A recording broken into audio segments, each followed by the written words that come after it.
Good afternoon, everyone. This is a special meeting where we will be interviewing audit companies. So, Sherry, if you could take a roll, please. Mayor Miller? Yes. Vice Mayor Lindauer? Yes. Councilmember Bryan? Yes. Councilmember Frislow? Yes. Councilmember Platus? Yes. Sherry. The first one we have up on our presentation would be Carr, Riggs, and Ingram. And will more than one person be speaking? Yeah. Two? Okay. When you come up with, whatever. All right, and then so I think we have it on the agenda that you'll be presenting to us for about 15 or 20 minutes, and then we'll spend the rest of that time, and we have 30-minute increments, asking you some questions. Would that be okay? Great, thank you.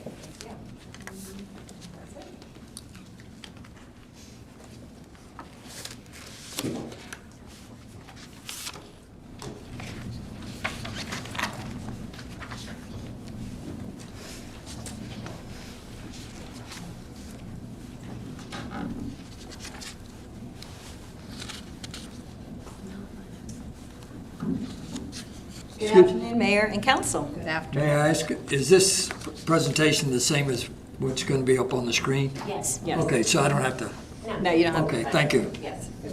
If you wanted to scribble notes. Thank you for that. Thank you. So I am Debbie Good, and I am the partner in charge of Carr, Riggs & Ingram's Melbourne office. So we thank you for allowing us the opportunity to present to you today the compelling reasons why Carr, Riggs & Ingram should be selected as your audit firm. Carr, Riggs & Ingram is a regional firm. We have been in business since 1997. We have 300 plus partners, and we are a top 25 CPA firm. We have a heavy concentration in government auditing, not only throughout our footprint, but certainly in the Melbourne office, which is where this team comes from. We audit over 500 governmental entities with over $24 billion in revenue and 100 plus municipalities with $1.2 billion. So we definitely are in the government business. The engagement team presenting to you today, it is the most, we believe it's the most important part. People are what makes our audit team important, and the experience of our team is super important to you. All members of our team have been involved in speaking to FICPA, FGFOA. We concentrate on government CPE and spend a lot of time in that industry. And this is my team. I think it's a great looking team. And I brought them with me today. Most of them are, they're masked and you can't see them. But with me first off is Yvonne.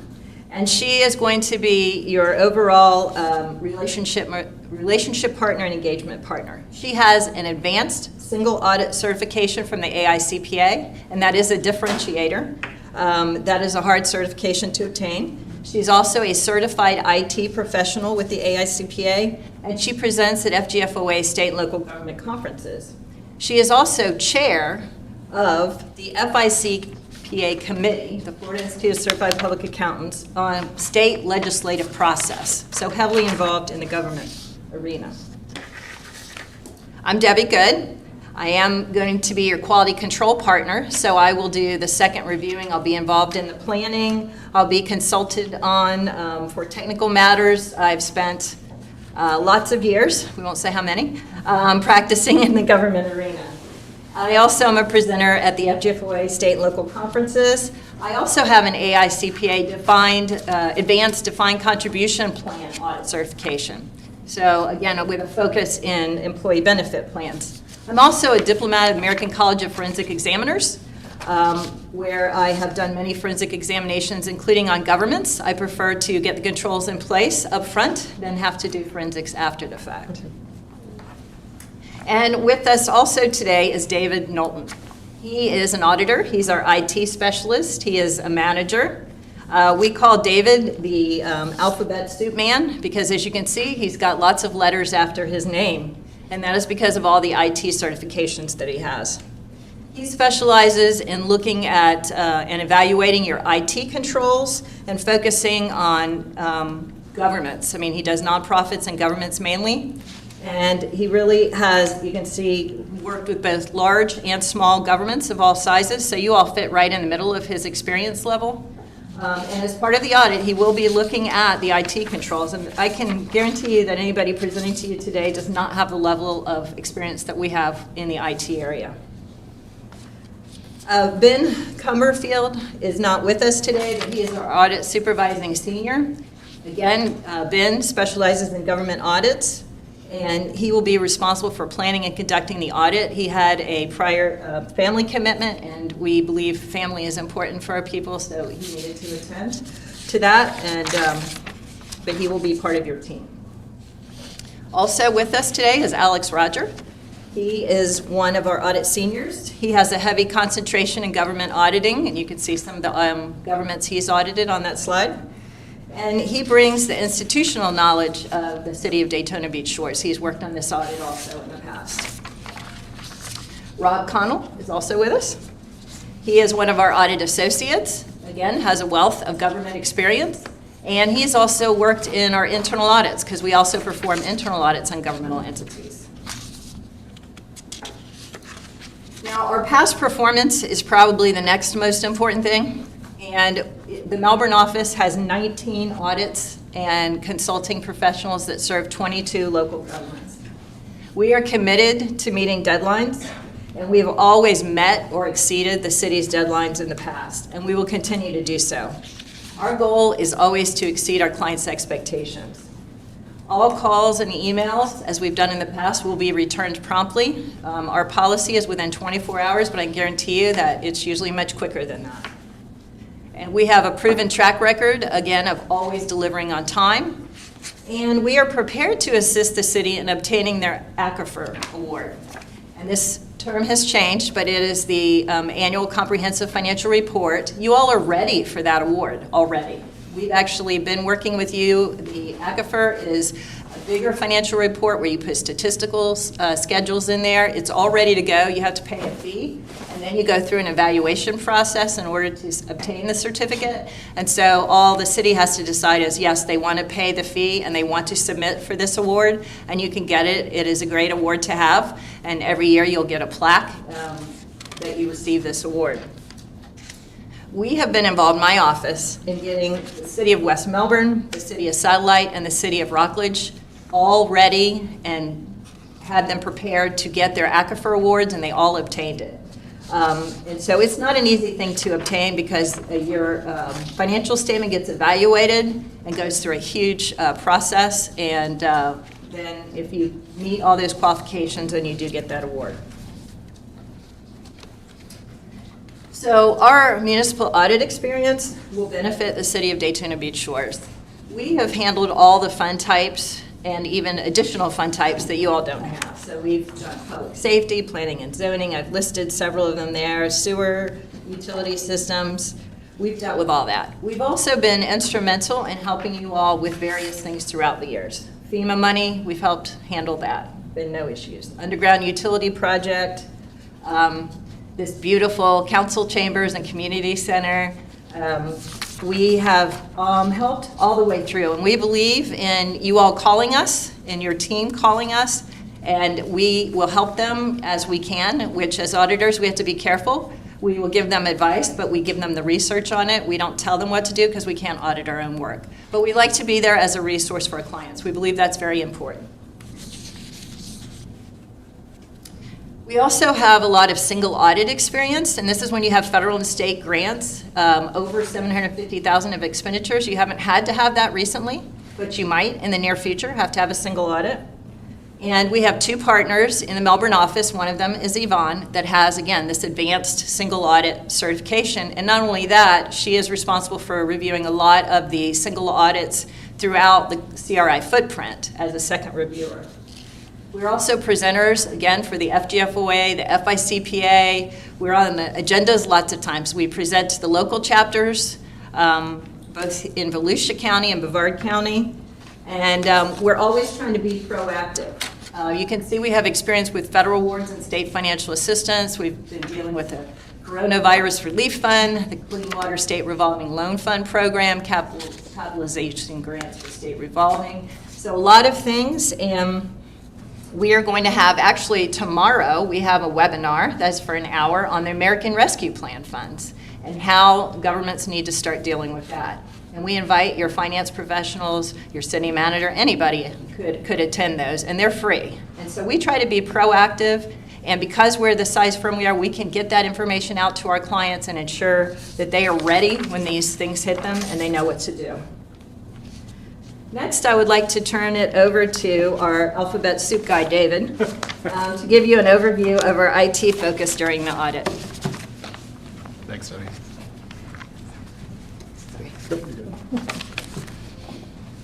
Hey there, as Debbie mentioned, I'm David Knowlton. I'm the alphabet soup guy that does the IT stuff. So especially in the face of the pandemic, IT has become more and more significant. You've got to be available and have your systems available so that people can all of a sudden work remotely. Kids are quarantining from school, all this stuff, but yet you still got to be able to run the day-to-day affairs of the city. So it's never been more important for your auditors to understand your IT general controls over financial reporting and then have the knowledge to take a look at that and actually be able to do the testing. So this evaluation of your IT systems is also helpful and is beneficial to everyone because it allows us to be more efficient. So if we can take a report that comes out of the system, or if we can have system access to gather the reports ourselves, that frees the time of your staff to work on the day-to-day affairs in addition to what they're doing for us. So CRI has a leading-edge, best-in-class approach to the evaluation of your IT general controls, and you can see some of the items that we look at up on the screen. So we look at the security of the systems, change management, all the various applications, whether it's your general ledger and every other software package that you run, IT risk management, data backup, electronic banking. We go through all of these as we test through your IT systems. Within CRI, we have an internal levelized program, so the city is ensured the auditors assigned to this component of the audit, the IT side, have the knowledge necessary to complete the IT general control testing efficiently and timely and provide for value-added recommendations related to the IT environment. All of us that are here today have at least some training in IT. I happen to have the alphabet soup, but it's not like none of us, it's not like I'm the only one that does this. We all do it and we all work together. And you're not going to have an IT person that's separate from the financial audit. I'm a financial auditor. I just happen to focus on IT. And when you separate those two, it doesn't go as efficiently for the team. So in terms of use of technology, so we use a document sharing portal called Smartsheet. You can see it up on screen there, a screenshot, it's a little tiny, but it looks just like an Excel spreadsheet, so it's familiar to everyone to look at, and it allows you to attach the items directly to it. It allows for a lot more efficient file sharing than just kind of a shared folder that's a general dumping ground for files. It serves as a repository for the documents for the audit process and allows the city to add notes, other commentary, and for us to provide notes and commentary back. This reduces duplicate requests from the audit team. It reduces the amount of time that your staff has to spend responding to our audit requests.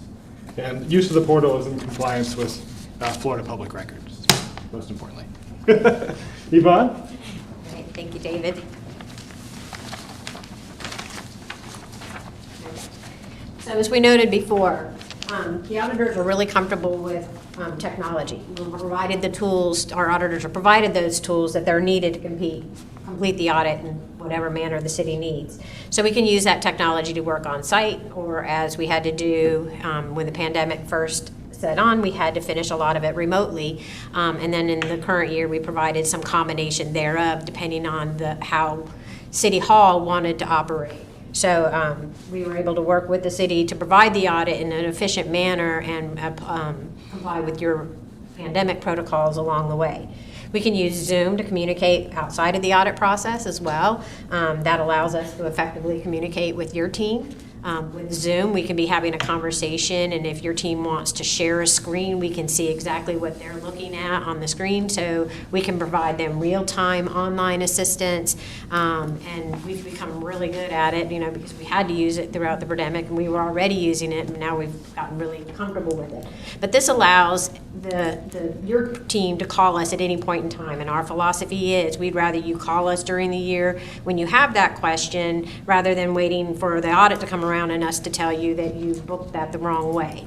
We'd rather have that conversation with you out front, make sure that you feel comfortable that the transaction's booked correctly, or you have your questions answered, and you can move forward with confidence, knowing that your internal financial statements are consistent and accurate with what you're going to see at the end of the year of the audit. And again, our use of technology is going to help minimize the city resources and completion of the audit. And again, this is a bonus because you're required to have the audit, but we want it to do it with as much minimal impact to your team as possible because you have the day-to-day business of running the city. So if you speak to any of our clients, they're going to tell you that we always meet those deadlines. And then that's, in our opinion, that's what we're committed to do. We want to deliver to you on time. We want to proactively address those issues that arise during the year like we talked about. And so we don't run into issues at year end. We want you to have that comfort level that any of you can speak to us at any point in time. We want to make sure your audit's performed in accordance with all the standards. And as Debbie pointed out, you're already preparing all the components of the Aquifer that you need to supply to the GFOA for that certificate program. We've been using for years, we assisted the city in developing that document, and we've always been using the GFOA reviewer checklist when we review yours. So again, we know exactly what that reviewer is going to be looking at when they get your document, and we're confident that you're going to receive that award when you get it.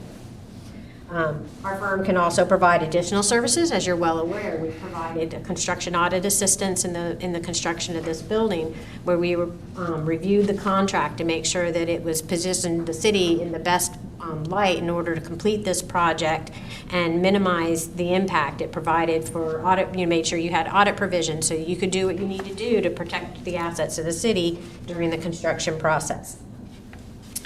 We have other additional services, cybersecurity assessments and testing like we talked about. Assistance with federal and state statute compliance. We've done a lot of consulting over the past year with CARES Act and ARPA fund assistance. A lot of our clients right now are reaching out to us and they're doing their revenue loss calculations to see how they can spend their ARPA money, and we're providing that assistance. We're looking at it and saying, yes, you're on the right track. Because again, we want them to have that calculation made correctly and give us an opportunity to look at it so that they can go into that process with confidence. And then our fees are quoted or value add.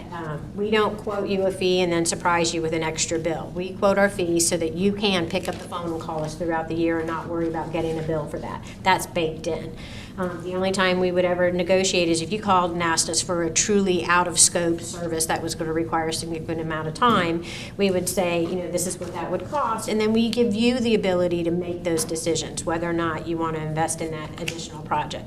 Again, we believe that we price the audit fairly, but we price it in such a way that we know that every member of this team can do their job comfortably and provide you the service that you deserve to provide that financial reporting for you and for your citizens. Again, I'll be your engagement partner. I'll be directly involved in the entrance conference, in the planning, in the review. I'm out here, I review in the field. So I'm talking to your team while we're out here. The AICPA has an article, one of the benefits of retaining the current auditor is because we have that institutional knowledge, so that we can continue to do an audit that's in accordance with professional standards. But when you have new things happen, we have enough institutional knowledge about the city of Daytona Beach Shores that we can help guide you through these processes in an efficient manner, because we already know, we know what your goals are. We know what your mission statement is. We've been here with you. We have seen you through hard times and good times, and we would want to continue to do so. We offer free CPE to your team. That allows your members to continue to be educated and tailored their education towards local government, so you can continue to receive a quality product from your team. We want you to be thinking of us as your valued service provider, not just your auditors, so that you know and understand the value that we bring.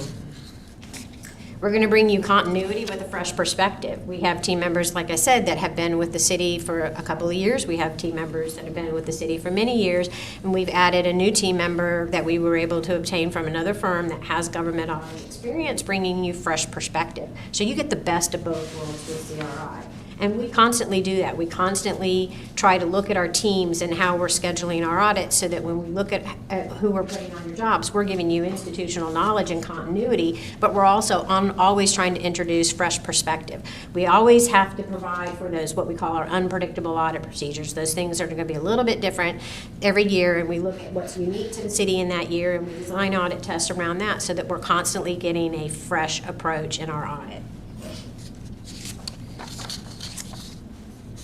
And we have an inclusion and diversity initiative that we're really proud of, and I wanted to make sure I took a minute to mention that. You know, we were one of the leading firms to introduce a diversity program. We're really proud of it, and again, it includes all kinds of different groups, but we believe, again, investing in our people is our best way to make sure we're providing you the quality service you deserve. Okay, and so why CRI? You know, we're going to help you, you know, you're growing. We want to help you continue to grow. We want you to help you chart that course. We want to provide you those assurance and financial reporting and compliance, and our knowledge is going to help you do that. We want to be that trusted business advisor, like I said. We want to provide you sound, reliable counsel as you go through this process. We're committing to building and retaining that long-term relationship with the city. We're going to support your vision. We always have. We will continue. You want a vibrant, growing, and caring community, and we believe that to be the case. We're going to provide you those services that are going to achieve you with that.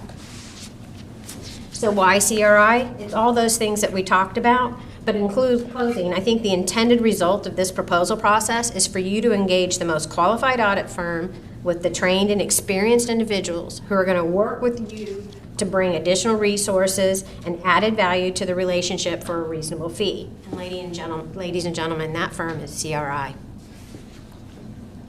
And with that, we'll entertain questions. Thank you so much. So, who has any questions? Councilman Brown, do you? Yes, could you just say what 2 or 3 significant characteristics of the city go into how you determine your price? It's usually the complexity of the funds that we're auditing. It's the amount of time we would need to invest in certain, like, infrastructure, your organization. Some cities are more difficult to audit because they're decentralized and some are not. So we look at your organizational structure, we look at the number and the type of funds that you have, and then we look at what your goals are. If you have additional compliance requirements because it's a single audit, we're going to look at those pricings a little bit differently. Any follow-up question on that? Yeah, I have, how many cities roughly do you audit in Florida?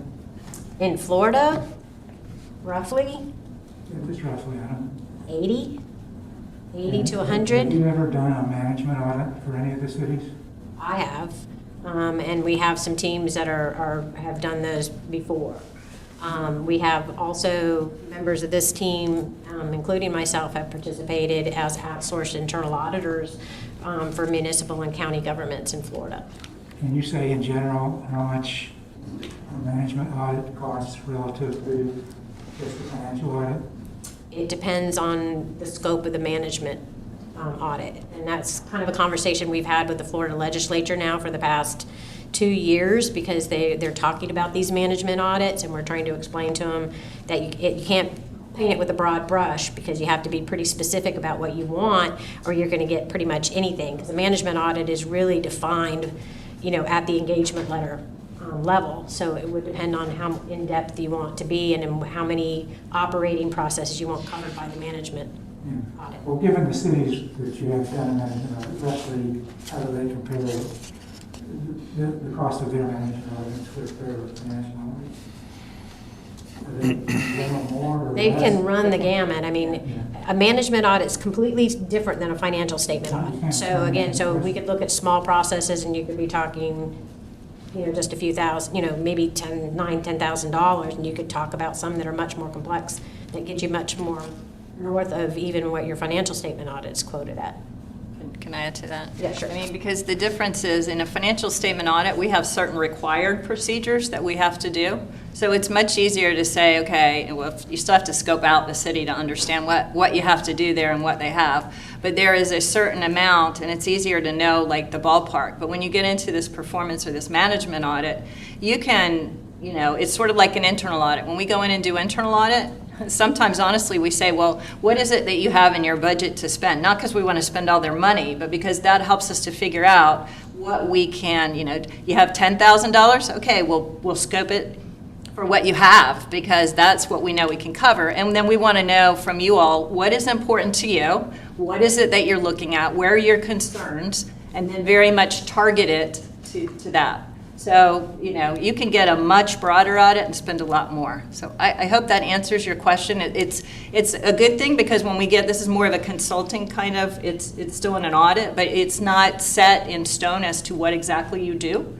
So you have flexibility, and that is control, that fee is also part of it. I'm going to tell you, if you said, I need to do this audit for $2,000, $3,000, probably you're not going to get a whole lot out of that. I mean, you know, you've got to have a certain amount of dollars to do that. I would say a minimum of probably 10, and that's not going to cover a whole lot. That will get you some coverage.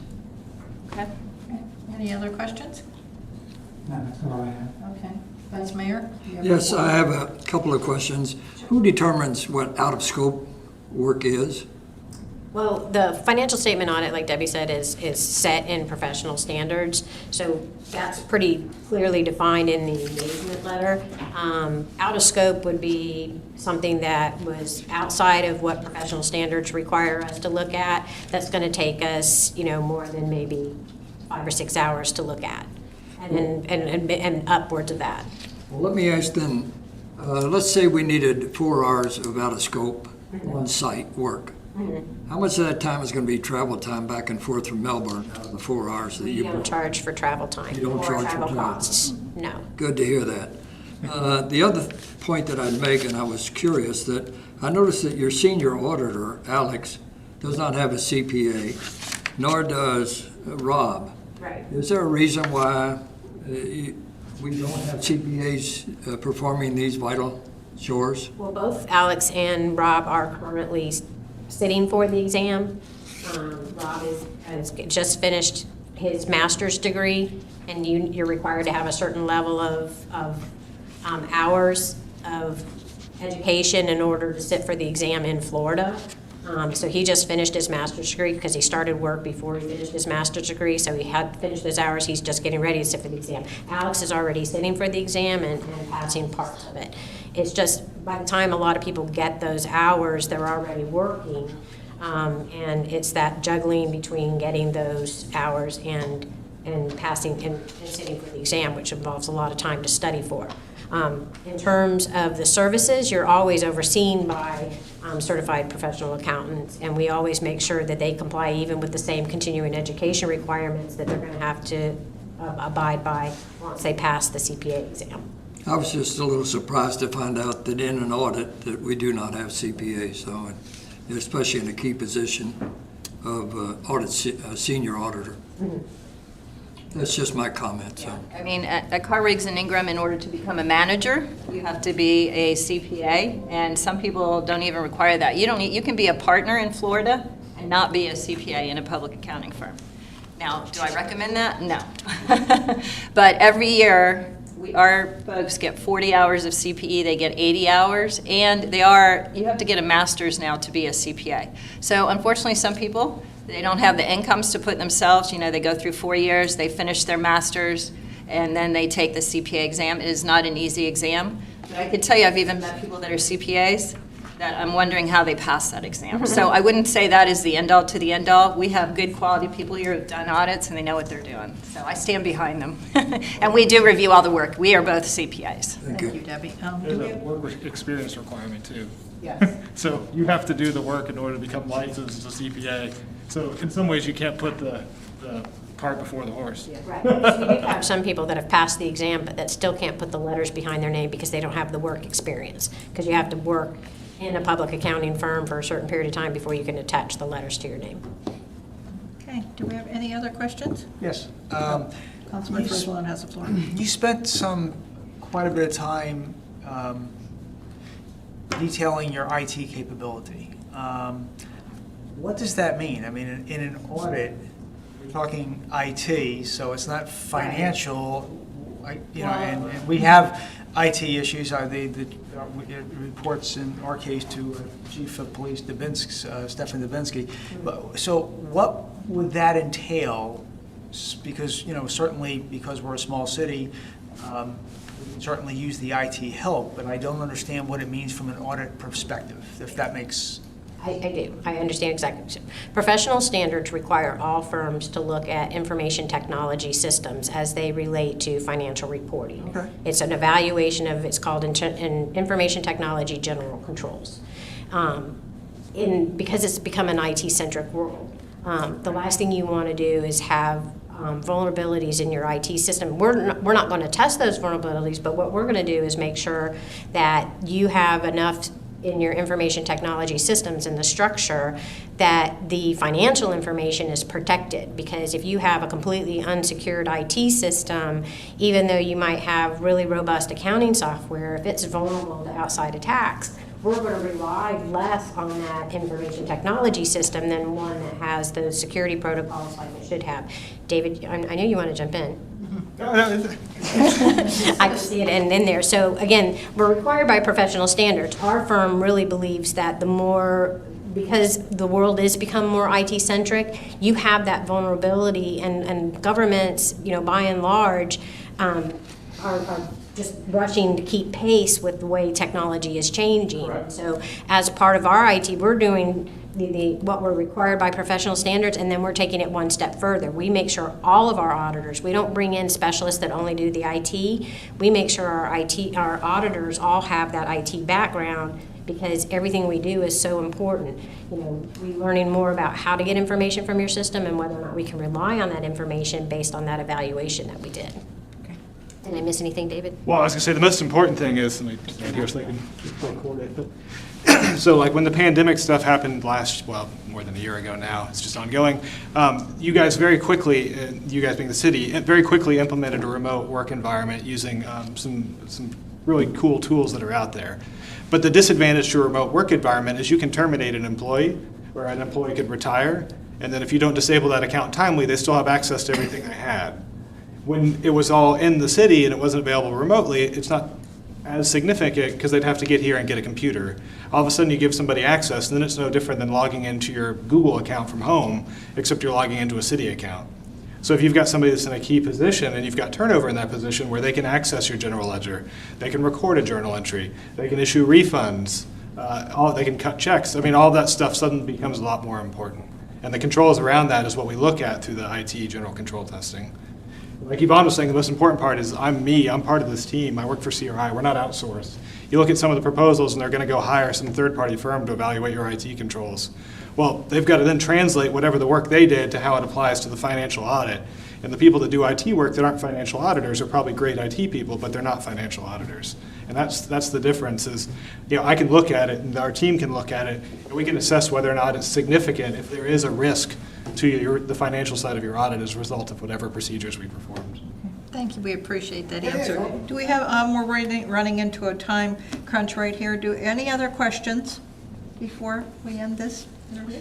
You've been here before, you've made presentations, because I just came aboard back in 19, so. Right. So your company is currently working for the city? Correct. Okay, thank you. What is it that you do for the city? I've been the engagement partner for the last several years on the city's audit. So I'm bringing that institutional knowledge to help ensure an efficient, effective audit. All right, well, we thank you very much for coming in today. Appreciate it. Thank you all very much. Thank you. Appreciate it. Thank you. Bye now.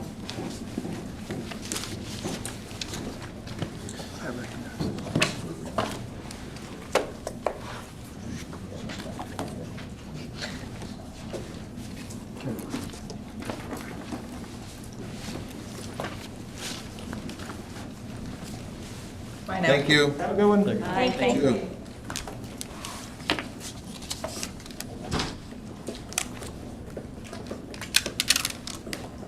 Kurt's out there, so he'll probably call. James Moore is next with the presentation. Pick the right slide. How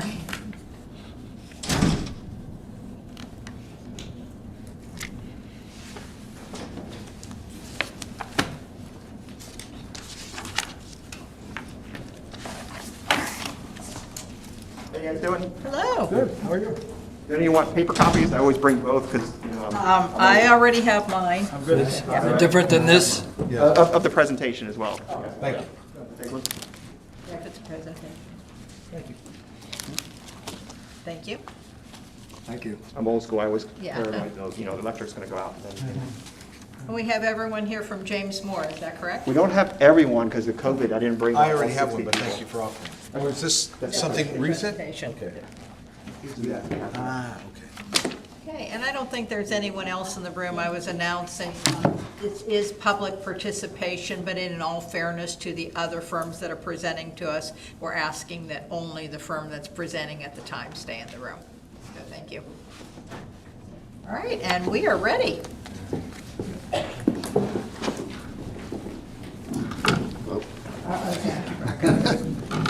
There we go. All right, good afternoon, Zach Shalafor, partner, James Moore and Company. First and foremost, thank you for the opportunity to propose on the city's annual audit. We are James Moore and Company, the local firm here today. Those of us that are here, we got a few in COVID quarantine mode and otherwise, myself, James Halloran, who will be the main partner assigned to the audit, who you will hear from shortly. Josh Van Zandt, recently promoted to manager, and then Hillary Sear, who will be the senior accountant on the audit. So to talk a little bit about James Moore, as I mentioned, we are local. We have 2 offices in Volusia County, Daytona Beach and DeLand, and what's really kind of cool is that Daytona Beach has been really the epicenter of our government auditing and just overall service practice for the last few decades. So the audit team serving the city will be primarily based out of Daytona Beach. We do bring in an IT specialist from our Gainesville office. We also have offices in Tallahassee and Gainesville. In Volusia County, we have over 60 employees, so a very good-sized firm to bring whatever resources needed that we might need to serve the city and ensure the audit is done on a timely basis. The majority of our folks in the audit department are on our government services team, again, just because of the prevalence of government work based out of our Daytona Beach office. A few general overview items of the firm. These were in the proposal. We do have over 200 employees firm-wide, just to put that into perspective from a size perspective. Last year, we were noted as the 20th largest firm in the state of Florida. That includes all of the national firms and their presence. We've also been in the top 200 nationally. I believe we were about 164, 165 in the most recent year. And then also what's kind of cool is in recent years, we've received a few other awards, most notably in 2020. Counting Today, one of the very big national publications, named James Moore and Company as the #1 firm in the country for women based on our ownership and the results of surveys that were done on an annual basis that we participate in. So a few firm qualifications to highlight. I'll go through this pretty quickly. You've got 3 firms here today. All of us, of course, are qualified to do the audit, so much of this is kind of a yes, we do do that too. From a professional membership standpoint, we are involved in the AICPA, the GFOA, the Government Finance Officers Association, and then also the Florida Government Finance Officers Association and the FICPA government section. From a continuing education standpoint, all of the team members receive well in excess of the minimum required course level for continuing education. We participate very actively in the national GFOA, the state level. We're actually going to be hosting at our office the first in-person meeting of the Volusia Flagler chapter of the FGFOA next month, which Lori, your assistant finance director, is now the president of that group. So we're looking forward to seeing everybody in person again and continuing those meetings. Also very involved in the FICPA and the AICPA as well. From a continuing education standpoint, as well as from an overall standpoint of just increasing our overall knowledge and familiarity with the government arena and what's kind of important to you guys outside of just purely the finances and how to account for the numbers in the books, but looking at the big picture in totality. Peer review. This is kind of the measure of our quality. This is really the audit of the auditors. Every 3 years, we do undergo a peer review. There's been 15 peer reviews since those standards were put into place. James Moore and Company has never had a deficiency in any of those 15 reports. Our most recent peer review report was actually issued just this past spring. And that is a highlight to note, as not all of the firms that you're hearing from today can say that with regard to their peer review history. And also one of our partners, who's not one of our governmental partners, he's more on the for-profit side, but he's on the FICPA and AICPA peer review committees to, again, really ensure that we're at the highest level, meeting those standards and performing the highest quality audits possible. A few other areas looking at our qualifications and experience. We have substantial experience with what's now called the Aquifer, the Annual Comprehensive Financial Report. Both James and myself are volunteer reviewers with the Government Finance Officers Association. So basically what that means is in our free time, we read those long financial report documents just for fun to help contribute to that overall program and the growth and standards for governmental finance and reporting thereof across the country. Substantial bond and debt experience, utilities as well. On the grant side, of course, we've all been through a lot of FEMA storms, so it's fortunately been about 5 years now since Irma. Hopefully it stays that way. But if and when there's any FEMA dollars that come through, we have extensive experience working with those grants. Then, of course, recently the CARES Act last year, and then on the ARPA side as well with the new money that'll be getting spent these next few years. Extensive experience as well with pensions, looking at the Florida retirement system and testing all of that activity. And a few other areas of kind of what we do to go above and beyond is the last 2 years, which really started as kind of a COVID change, we've offered free continuing education to our clients in the form of a 10-part webinar series. So we just completed that series this past month. That's been a great add-on, and we offer that at no charge to anyone from client personnel that would like to attend. So as far as the experience, I did note that yes, we're local, but what does that mean in terms of just kind of the overall experience? Because you want to have local, but then also the experience to go along with it. So first of all, James has been with the firm much longer than I have. James Moore & Company did audit the city, I believe 15, 20 years ago, and James was actually the audit manager at that time. So there was a little bit of familiarity. So he was just kind of telling us what buildings are different and things that he kind of sees different from going way back. They were houses.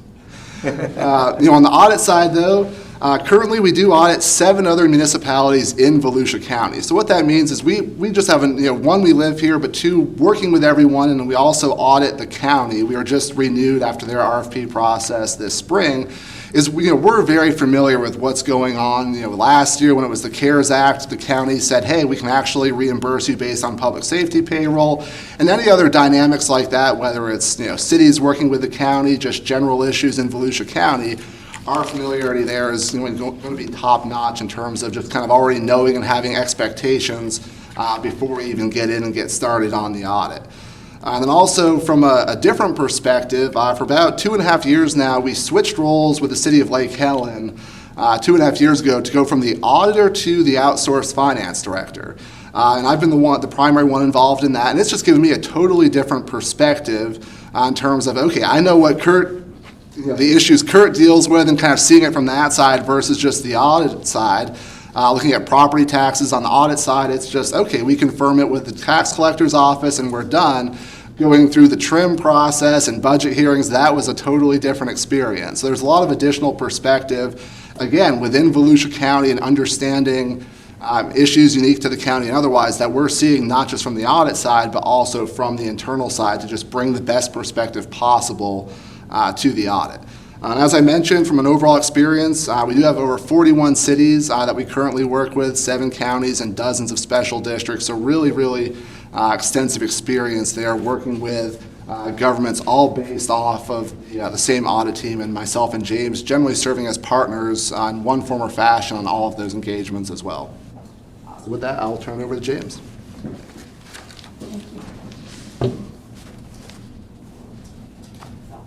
I am just a little bit older than Zach, yeah. All right, so a dedicated government services team. So what that means to you guys is everyone on this engagement team is a CPA. Our seniors, our managers, even our Brendan McKettrick, who's our Certified Information Systems Auditor, is also a CPA.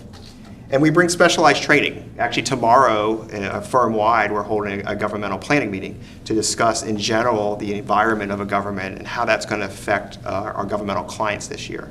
How COVID affected them, how them thinking about from the ARPA money coming in, some of those thoughts there, from just general effects like that that we kind of communicate across the whole firm so everyone's on the same page. Our people spend most of their time, that are government auditors, we spend 75% plus of our time working with governments. So that keeps us in the industry. It's not like we just do this for 3 months and the rest of the year we're off doing construction clients. That's not what we do. It's a one-firm approach. So we have different offices. More than one firm here today has multiple offices. What we do is a little different. We operate as one firm. So as resources are needed, we can pull someone from our Gainesville office if needed, or our Tallahassee office for some expertise they may have. So that enables us to operate as one firm and be better and more efficient for everybody. So your core team members all have a minimum of 5 years of experience that are being assigned to us. Average is over 10 years, and we have a best-in-class personal retention rates for our employees, which is very important.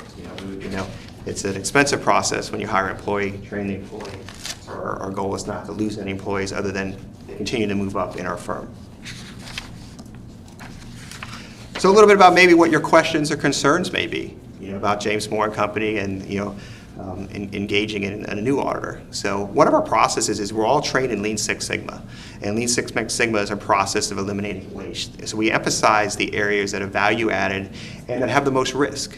There's certain areas of your accounting, your financial side that you can spend a whole bunch of time ticking and tying and do all this stuff, but does it really add any value? Is that really where the risk is? So we focus in on those risk areas and spend the majority of our time there.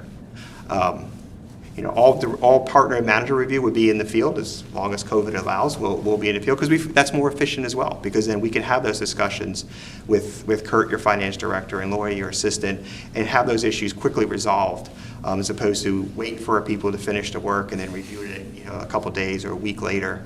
We like to be out in the field doing that as it occurs, almost like just-in-time processing from a manufacturing standpoint. Continuity of personnel. We don't anticipate any rotation of key personnel. Of course, if the city requests someone to change, we would do that. But most times, as I mentioned, it's because people get promoted. Like Josh recently got promoted to manager, which I was anticipating when we put him in there. So it worked out. It worked out very well.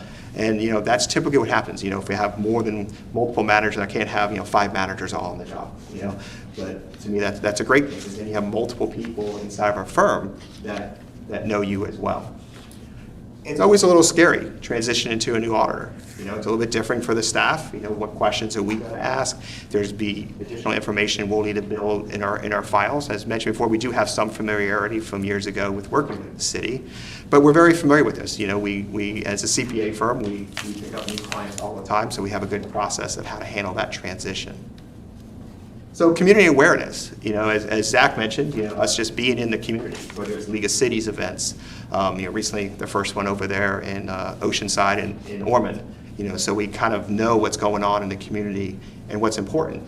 You guys, what's going on? You guys have been in the paper a little bit more. You guys are usually quiet, but you've been in the paper. The Treasure Island thing. You had some good news with the Don Large. Don Large was here when I was doing the audit previously. So you had some great things there. And of course, the ARPA money is always a big thing. You guys are up to $2.3 million, the latest number I saw for you guys. And I saw your plans for that money already, thinking about employee bonuses of $1,000 and putting an additional sewer and water line going back across to Halifax for some redundancy. And there's some great uses, for those monies. So our audit approach, communication is always the number one key in any project management. Scheduling and deadlines. You guys have a deadline of when you want your audit completed, so we'll work with your staff to figure out the best method for that, when they're going to have information available, and then we can schedule our people. A no surprises policy. As we come and run across issues, we bring those to the attention of the finance director or city manager, depending on what the issue might be.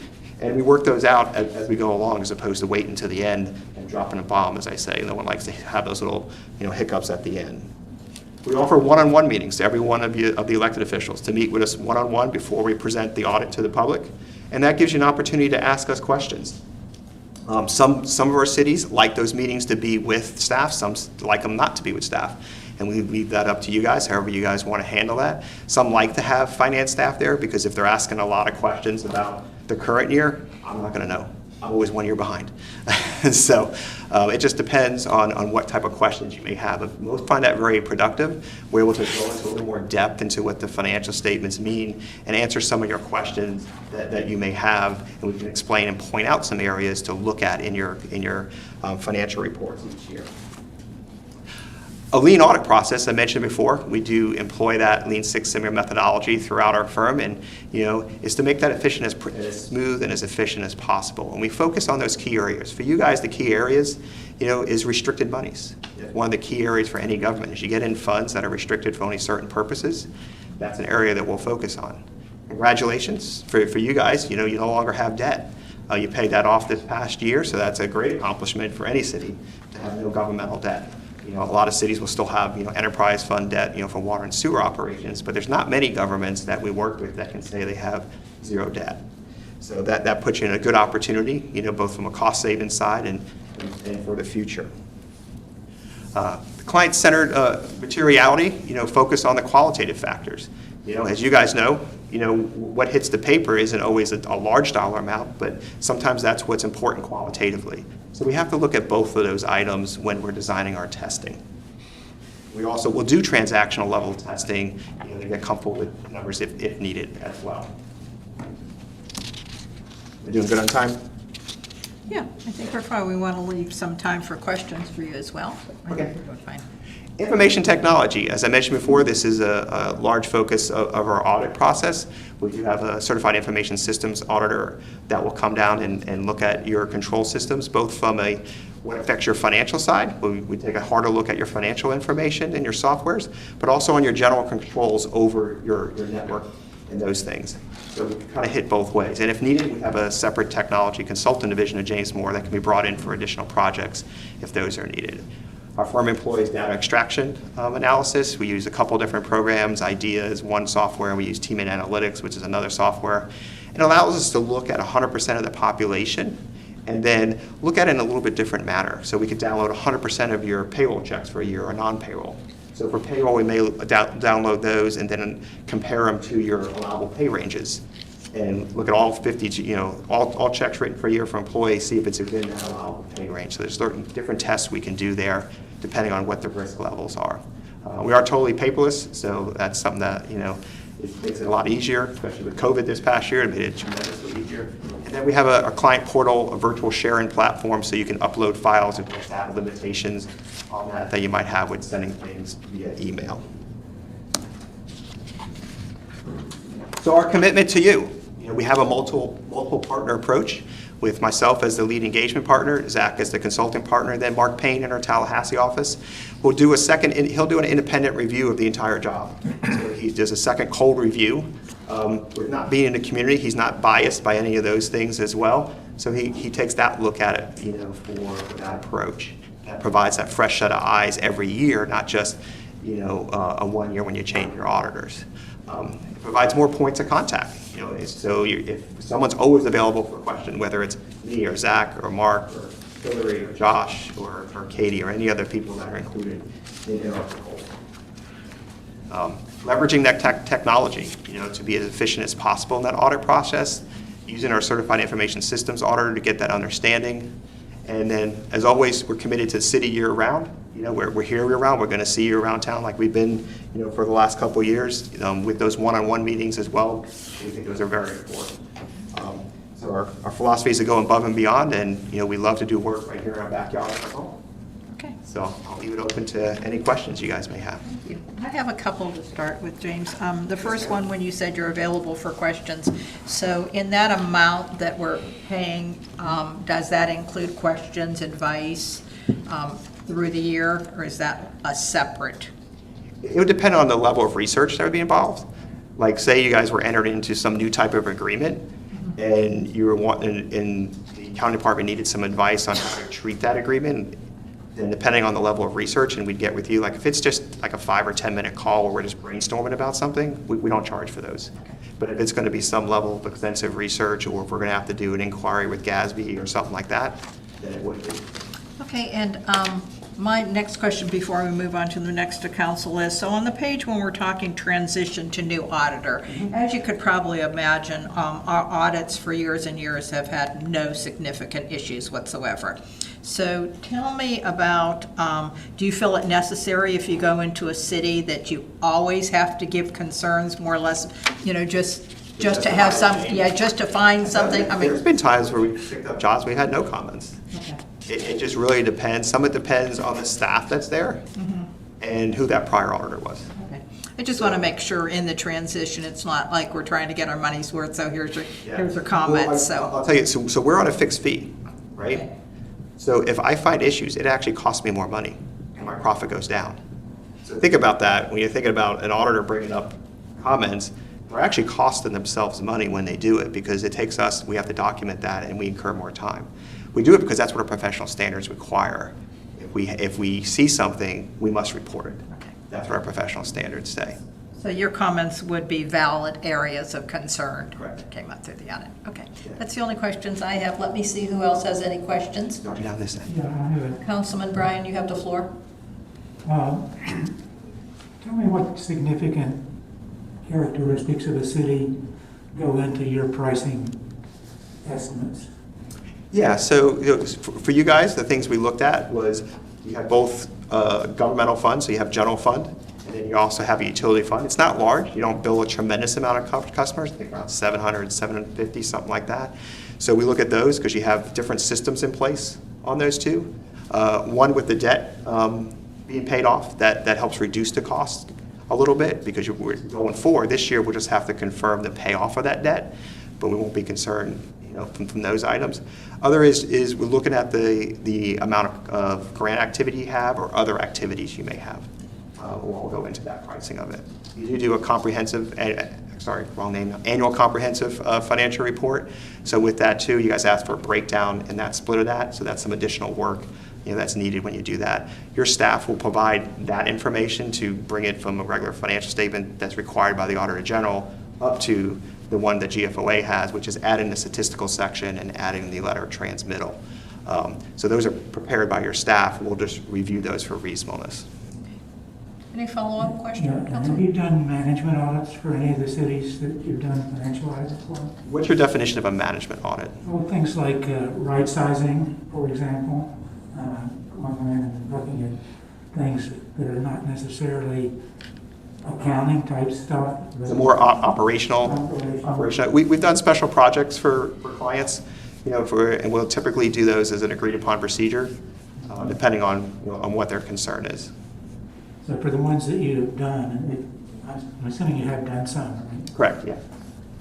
Just roughly how do they compare with the cost of the financial aid? It's the scope.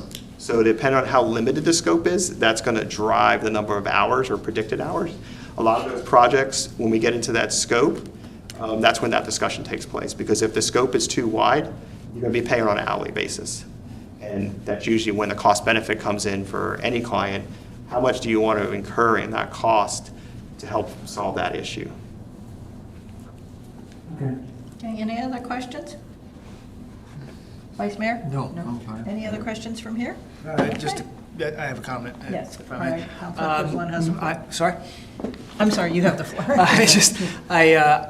In my career, I've had many times I had to sit on that side and make the presentation. Tonight I'm on this side, but I just wanted to say that the homework that you did, knowing our city and what we've done in the papers as well as what we've currently done in finances, your grasp of that was phenomenal, and your pedigree and the experience level that you have with similar cities of our size, you did a marvelous job demonstrating, and so I just wanted to compliment you on your presentation. You did a terrific job.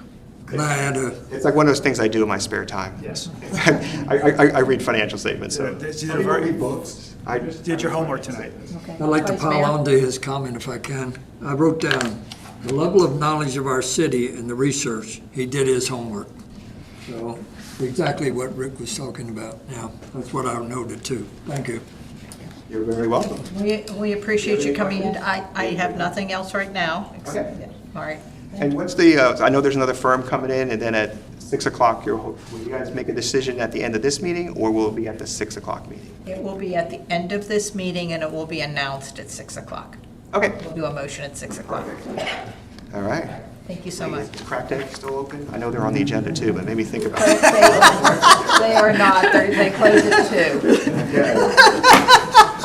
I saw are they looking to buy that other? Yes, they are. It would help. I was more concerned that Millie's is closed on Tuesday. Okay, yeah, Millie's is closed on Tuesday, so. All right. Bye now, thanks for coming in.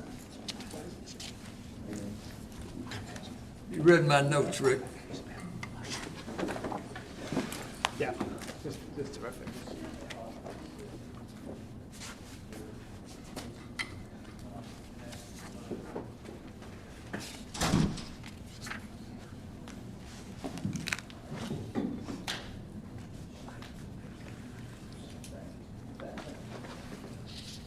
Be a violation of sunshine law if I went to the bathroom too.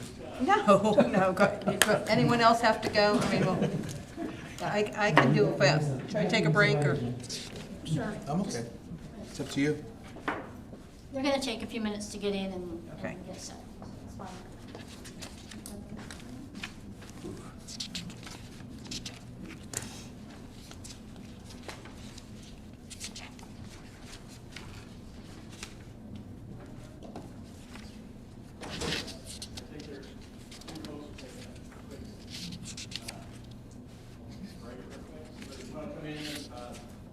Looks like we got your presentation up.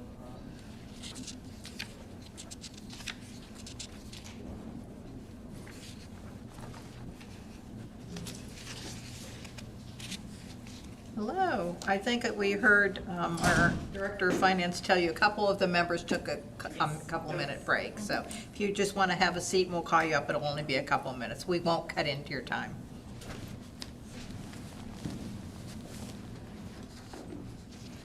Did you have copies of your presentation you want to pass out? You can start to put those up here. There's 5 of us. Thank you, ma'am. We have someone here as well. Yes, thank you. Oh, well, you could just put it up. And then, I don't know if you want to give one to Kurt and. Sure. Okay, thank you.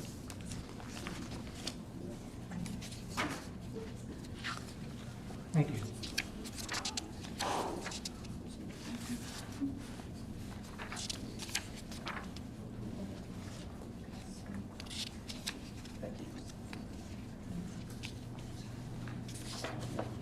Sherry, did you need one? I'm sorry. I can get it for her. You have one other one for a city clerk? Sure. Thank you. Thank you, Tammy.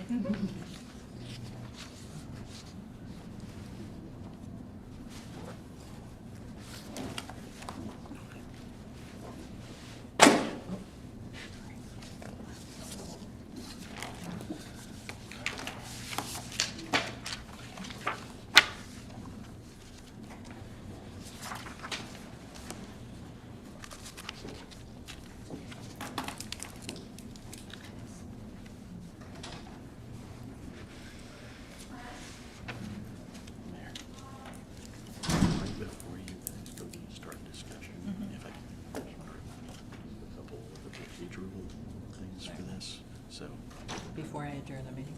no, before you guys start your What's so quiet? discussion. Okay, no, all right. Just procedurally, All right, so it's not really adjournment. Oh, yeah. We're doing our discussion after Yes. this, yeah. Yes. Okay. all right. yeah, because you're actually not meeting as council right now, you're meeting as auditor selection committee, who has to make a recommendation to council. So you need to decide on your recommendation to yourselves. Okay, great, got it, okay. Okay, I think we're back now. Thank you for your patience, we appreciate it. And I think you're all queued up already. All right. Good evening. We're here with McDermott Davis to present our audit proposal. Inside. Can you put the mic down just a little bit? Thank you. Is that a little better? That's better. Thank you. My name is Tammy Campbell, and I would serve as the engagement partner on this audit. With me today, I have Michelle Sorbello. She would serve as our independent quality control reviewer. That would serve as that independent second look at your financial statements, making sure everything is technically correct, that double check for errors, a fresh set of eyes. So she wouldn't be involved in the day-to-day aspect of the audit to kind of keep herself independent from that audit process. Also with us today is Matthew Lee. He would serve as our audit manager. He would be the primary audit contact and be in the field throughout the field work with myself. We also have assigned Rachel McCarran, our audit senior, and she would be out in the field during field work to help supervise any staff. Usually we utilize 1 to 2 staff members. As you'll see later in our presentation, we're very heavy in the manager and partner interaction, so you get to see us more often. A few things about McDermott Davis. We've been performing governmental audits for over 30 years in the Central Florida area. So governmental audits is what we do.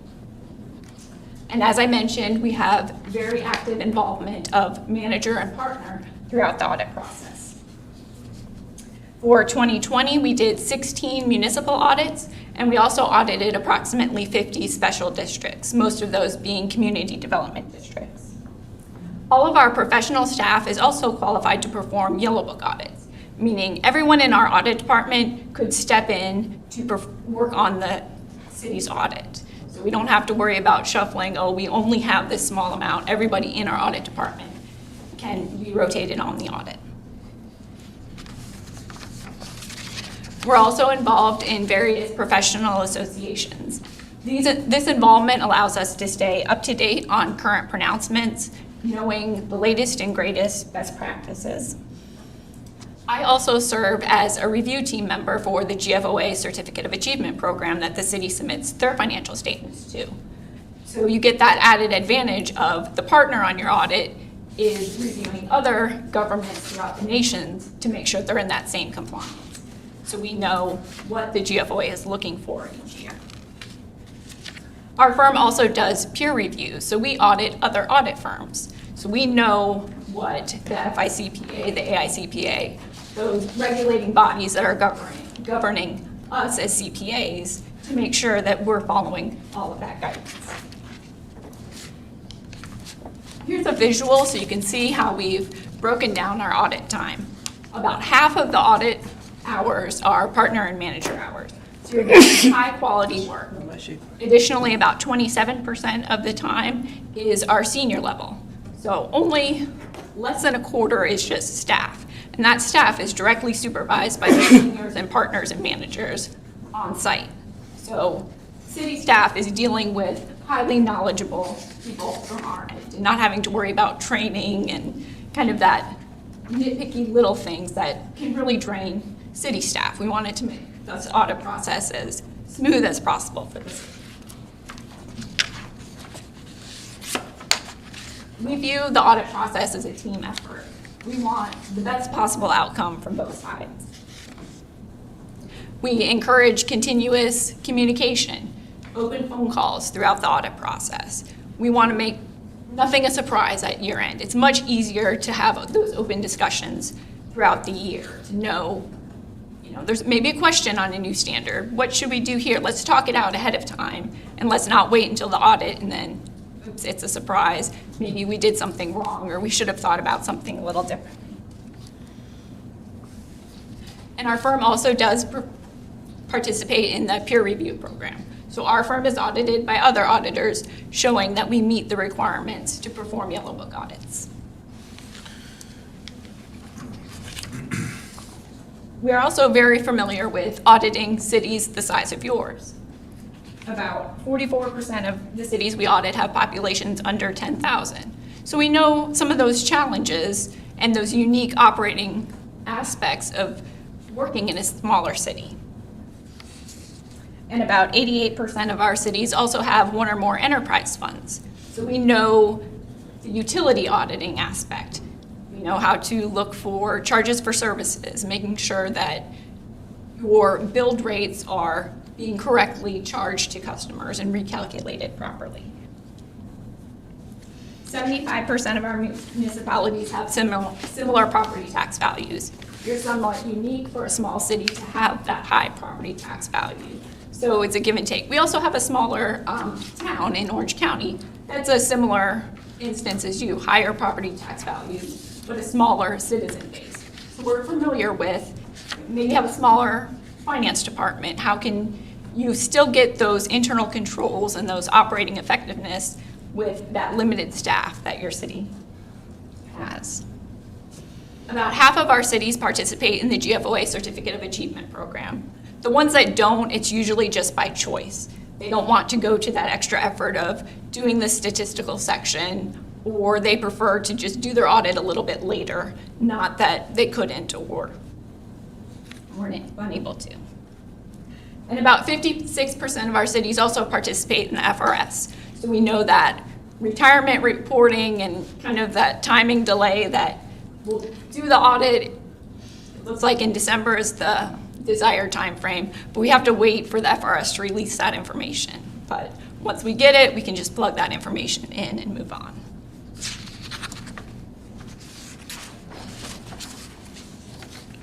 And again, we provide various services to our clients. We do financial statement preparation for almost all of them. So we're very familiar with that. Matt has developed very good efficiencies in using our audit software to get a high quality product out to the city in a quick turnaround, minimal errors. We also have helped our clients early implement new standards. We know that it's important to talk from the beginning to the end of the implementation process. Some of the efficiencies that we can provide. We have a paperless audit software and also secure file sharing. This allows easy transmission of data securely as well through our client portal system. We also import the city's trial balance into our software, and that helps us automate those financial statements and helps limit those errors.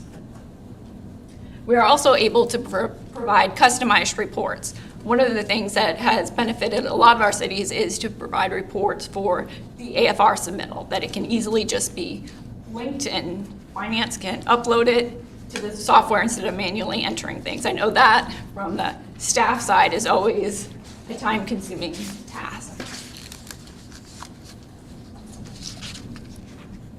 And if you have any questions, we'd be more than happy to address them. Okay, thank you for coming today. Any questions, Councilman Bryan? Start. Yeah, I'll ask the same question I've asked. What characteristics, major characteristics of a city goes into your pricing? What do you consider when you're developing your pricing? We're looking at our estimated time or how long we think the audit's going to take. So we look at the different funds the city has and the complexities of some of the different things within the city itself. And do you have your own IT department, or do you outsource that to someone else, so checking our IT? We have an IT manager that can come in and review, as well as our auditors look at the processes of how those, interact the financial side, and then our IT manager can look and see, okay, how is your system set up? Is that system set up effective? Go ahead. Could you, I know that it was in the original proposal, but can you refresh us on who is or isn't a CPA in the team? On the team, Yes. Myself, Matt, Rachel, and Michelle, we're all CPAs. Okay, thank you. So it would just be any lower level staff may not be CPAs. I thought that was the case when I read the proposal, but I just wanted to make sure. Thank you. Another question I have, who determines what is the scope of the audit? And if there's a dispute, you say, well, that's not covered and we need to bill you extra for that. The overall scope is defined by Florida statutes looking at the financial statements as a whole. And then as part of our audit process, what we do is we evaluate the risks.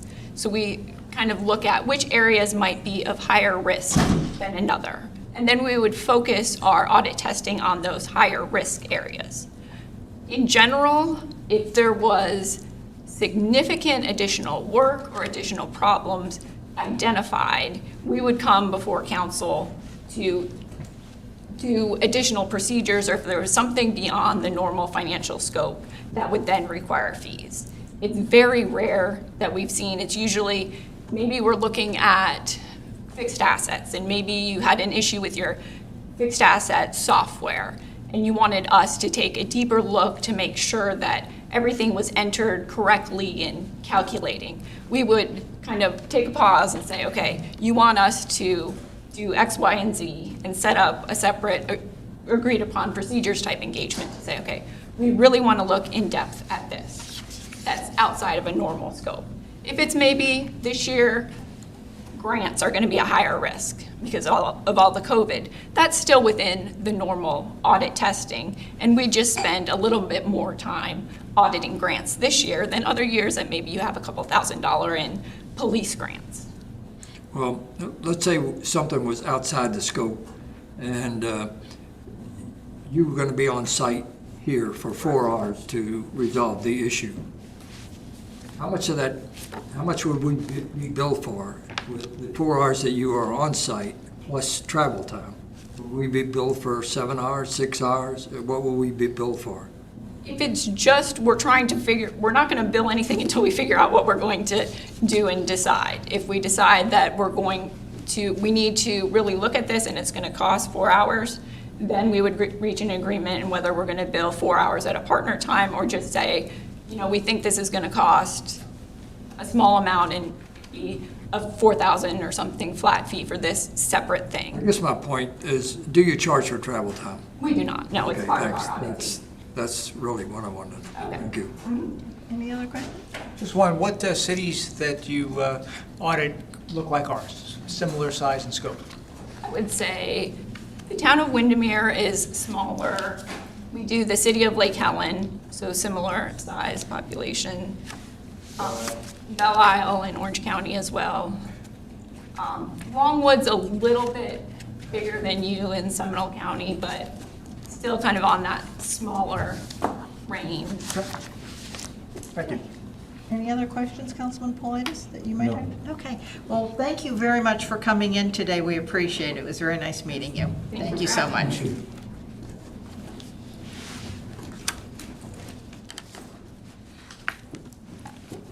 Bye now.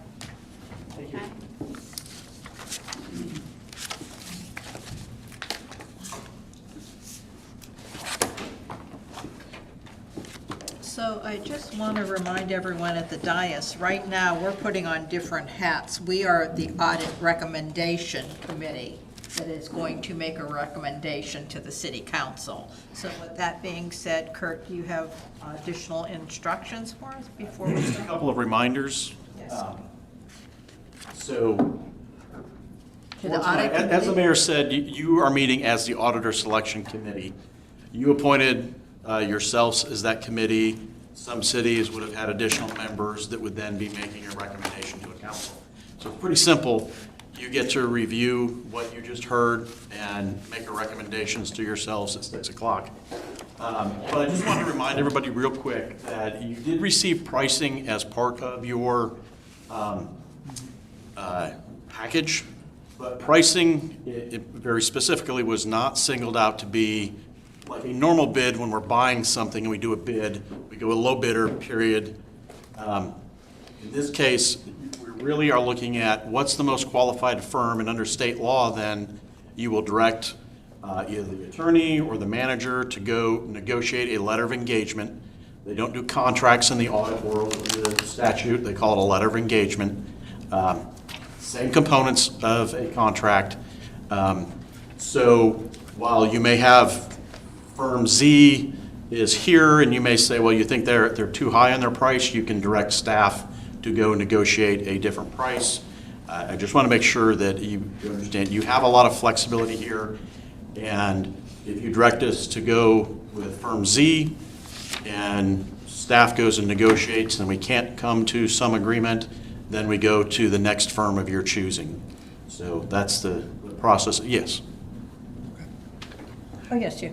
Do we have to decide 1, 2, and 3 tonight, so you go to the second choice? Do you come back and reconvene us for the second choice? That's up to you. You can say we want to go in this order, and you can direct us to say we don't want to pay more than X dollars. And if you give me ABC, and I'm saying me, but really wherever you direct to do that. And if those negotiations fall apart with A, then we would go to B. So if, say you said a value, and I'm going to just be fictitious here, $25,000 is the max we want to pay for an audit. They're all well above that, but say we went to A and A said, no, we can't do 25, there's just no way we can.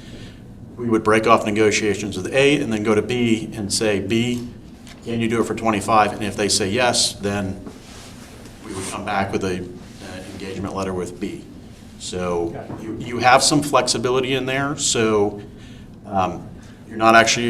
you're awarding, but you're not awarding tonight, if that makes sense, because there's still that negotiation, because there's some other terms. We have deadlines that we want to meet as part of that as well, and they all have said they'll meet deadlines, but I would like those to be in the engagement letter as well to confirm that we will meet those deadlines. So right now, this selection committee, we are going to discuss among us, and then we're going to make a recommendation to city council. Correct. that So correct? you can rank them 1, 2, 3, or ABC, however you would like to do that tonight. A couple comments. Yes, Can I ask you a certainly. question? Do we rank them tonight? Yes, Yes. yes, we have to rank them tonight. A couple comments I wanted to make, or maybe a question I had right now. I felt the same way that Councilman Frizzlin and the Vice Mayor, when they named not one, not two, not three things that James Moore did to do the homework. I thought that was very impressive. But one of the things I'd like to know, if you can answer this, or maybe our city manager can because you weren't here at that time. So we had them previously, and we had the managing partner that is here right now. Are we allowed to know why we decided to go from that? I'm going to look to the manager. I wasn't here then. It was roughly 15 years ago. We've had CRI for the last Okay. 15 years, so I'll It was more or less, Madam Mayor, one of those choices where every so often it's just good to change things up. Okay. And we had a chance to do that. I think the previous finance director also had some issues with James Moore at the time. So, Okay, all right, but no outstanding issues that, okay. and I think accounting standards have changed in that they're a little different than they were even back 20 years ago when James Moore was here, when I got here. I think either one of these three firms will do a fine job for you. Okay. I would like to start, I guess, with each one of us and do the 1, 2, 3, and then, see how we end up working out with it. So my first choice would be James Moore, and that was because I felt like they gave us a pretty fair price. They were only $2,000 more than the lowest bidder. Now, that was for the first year. Can I ask you this question, Kurt? So when we had CRI, did they increase their prices every year, or is that a normal? That would all be addressed in the letter of engagement, usually, and they had, I didn't bring it with me, the 5 years of. I have that, So they've called it out in what they would be doing for each year in their proposals.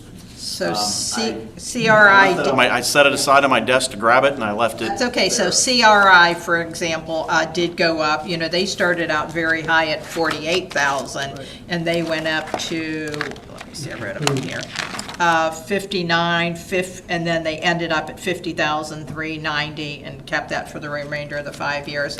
I don't think it was a substantial amount for James Moore, 40,000, 41,700, 42,400. But my question to you, is that pretty typical Yeah. that they would go up that much? I'm not sure exactly what index or anything or percentage they used for each of them, but that's typical. Just like we have a built-in rate increase on our sewer fees, they have additional cost each year as well. I mean, labor costs are going up, so they have a built-in increase. As long as it's not substantial, as long as they're reasonable, I think it's appropriate for the industry. Okay, so, again, James Moore, I'm going to rank them number 1, CRI number 2, and McDermott number 3. And James Moore was one of the things, and I do want my fellow council people to know that they came very highly recommended from other cities and from the county. One of the things, though, if you noticed, I homed in on the comment section because one of the things that I heard was, even if it was a perfect audit, it's like they were afraid to give a perfect, no one's ever perfect. But when you read the comments, they felt like it was necessary to say, well, we found this one thing wrong, we found that wrong, and especially coming from one auditor firm to another. So that was my only, maybe a little bit of drawback, but, so my questions were, why'd we switch? The city manager answered that they came highly recommended, they did their homework. I was worried about the comment section. And what I'm thinking right now, though, we should not be paying as much as some of the other cities, maybe Holly Hill that you came from. We are not very complex. We've paid off that debt. So if, my only thing would be, I'd like to keep it 40 and how much not more than 42 at the end of the 5 years. So those are my comments. And so again, James Moore, CRI. CRI, I rank them second only because they have been doing us for 15 years. I felt like, they've done a good job. They've come and given us very good reports. I don't think it would be hard for them to do the 16th, 17th, 18th year with us too. McDermott, I'm not sure how, I'm sure they were qualified, but I just ranked them third. So we want to start here. Councilman Politis? Yeah, so I listened to all the presentations, I reviewed everything, so I kind of know the service they're providing and the product and the price point. Are we allowed to ask staff? I mean, did you get a vibe, or is there someone, see, you know what services you need or what services the city need, and you saw what they proposed. Did you see anything out of line with their proposals and the price point that they had proposed to us? I did not. I Okay. mean,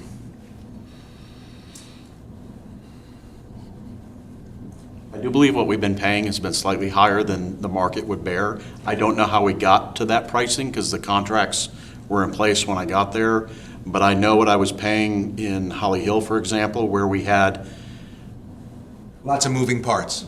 a lot more moving parts, CRAs, multiple enterprise funds and everything and private pension plans and all these things that we weren't paying as much, so.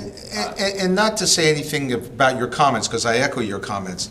What do you believe, let's say, and I agree with Madam Mayor, I like James Moore and Company, their presentation, I like the way they were putting things together. What do you believe would be a fair request of them for their price point? Would it be lower than 40,000?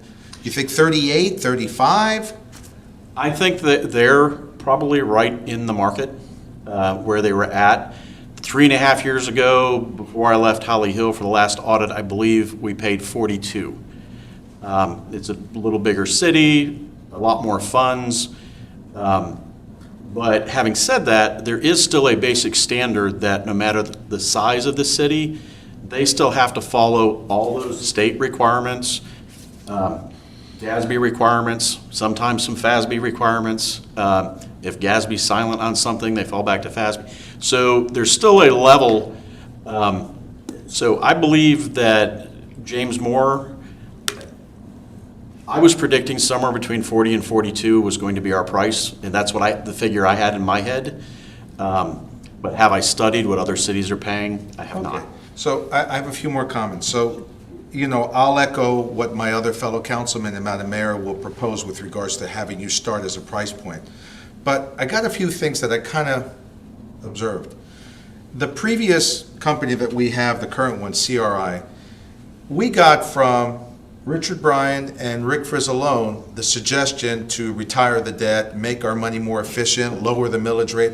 We didn't get that from the CRI, and that caught me. I didn't like that. It wasn't in her presentation the time she's been here before.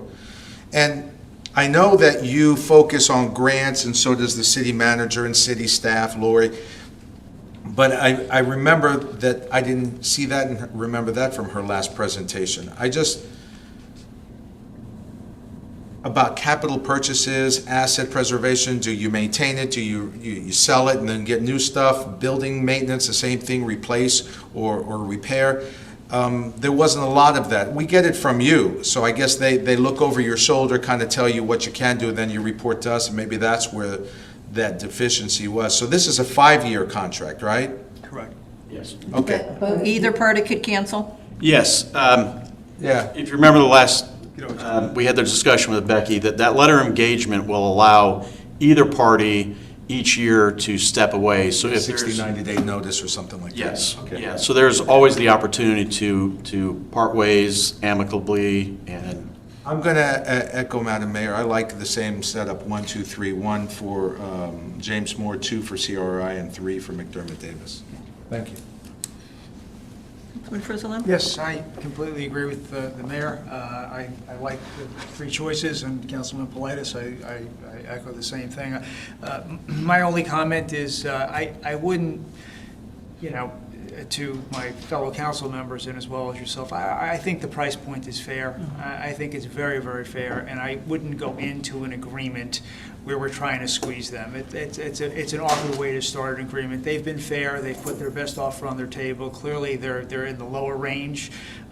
Your experience with Holly Hill justifies that, given the fact that you have some experience about what you did pay in the past, and this is several years ago. So I think they're terrific. I also think after 15 years, I agree with Councilman Politis that there was some things that CRI just missed. The relationship that they built with you, the personality. They almost looked like they were brand new, and which was kind of surprising. And I think they had some misses. And I think after 15 years, I don't care who you are, you're going to be a little stale. It is what it is. No matter how good you are, you're going to be a little stale after 15 years. And I think to get some new blood and some new ideas and some fresh, also given the fact that they are, Daytona, New Smyrna, and they do the Volusia County, they know our business, they know what we're up against, and I think that a fresh face in here would be terrific. So I agree with you 100%. Okay, great. Now, if I look at it, it's about, no more than $1,000 per year. So at the end of 5 years, it'd be $44,900. So not even that much. Okay. Vice Mayor? Yes, I agree with all the comments that have been made. I rank them slightly different, though. I rank Moore first. I rank CRI second. And the reason I rank them second is because their price, I think, is out of line with the others. And the other thing that bothered me is putting two wannabe CPAs on the job training. And I think that after all the years that they've been doing work for the business, that maybe they're just taking things for granted. I just don't like to be a training ground when we're paying CPA rates, and actually, they are the highest of all of them. So that's why I rank them third. Oh, okay, so you ranked this. So you did James Moore first, McDermott Yes. second, and CRI third? And there's another reason. Someone whose recommendations I really respect highly recommends them. That's our friend Billy Wheeler. Billy deals with them both at the county level and at the TPO or whatever it's called. And she said they are very responsive, that they don't have any problems, and they love so that means a lot to me too. But even independent of that, I still think, for all the reasons the other council members have mentioned, that I agree with those comments too. Okay, thank you. Councilman Brand? Yeah, I agreed with the comments that Rick and Mel made when they were in their presence. I just didn't feel like making that kind of comment until we discussed it and made decisions. So I agree that they did their homework. I don't really think it matters who we rank second, because if we say our first choice is we're not going to negotiate price with them, it doesn't matter who we rank second. But I will rank the same way Mel ranked them, with James Moore first and CRI third. And McDermott second. Madam Mayor. Yes. I think Richard makes a good point there, that if we do not try to change what they have offered to us, that number two doesn't really matter, because we're gonna accept the deal that James Moore offered us, without trying to beat him down. Okay, so the selection committee will be passing on the recommendation, because of the 3-2, recommendation that James Moore would be first, CRI would be second, and McDermott would be third. Do we need to do anything? I'm not sure if we do, but I think just for procedurally that formally, we can say the Auditor Selection Committee recommended James Moore as the top-ranked firm, and directs, and you can direct the attorney or the city manager or both, or just staff to. Let's just say staff. We'll say staff, and then, so what I'd like to ask is for a motion that the committee is recommending James Moore and Company at the proposed rates. Direct staff to enter. Who would like to do that I'll make recommendation? their motion. Okay, and do I need a second right now? Know who would the second like to be? I'll be glad to second. Okay, all right. Anybody. Okay, and then we'll have a vote, so that one will go fairly easily. Okay, and, But if you can vote right now too. okay, all right, Yeah. all right. It's a procedural thing, but yeah. Motion to, or? No, yeah, we got the Or motion. consensus? I've got the motion, the second. But are we having the same motion and the same second at And you could do, yes, you will at 6 o'clock, because that's your acting as the city council. But right now, Based on the to do recommendation. it quickly, you can just say, all in favor, aye. All in favor? Aye. Any opposed? Motion carries. Motion carries, thank you. Okay, great. Okay, we have a little bit. Not Sherry. Thank you. I think we should decide who's going to make the motion at the. Oh, I thought we said that we were going to do the same thing at 6, so you will make the motion and Councilman Frizzalone will second it. Is that okay with you? Kurt, let me ask you a question. Are we in adjournment now? Or no, not quite yet? No, not Oh. quite. Let me ask Kurt this question. Do we have to do we have to rank 1, 2, and 3 in the motion? You can just direct staff to go forward with your top rank. I agree with Richard 100%. There's this, Then it doesn't matter. you can just say you've selected Yeah. that firm, and then Yeah.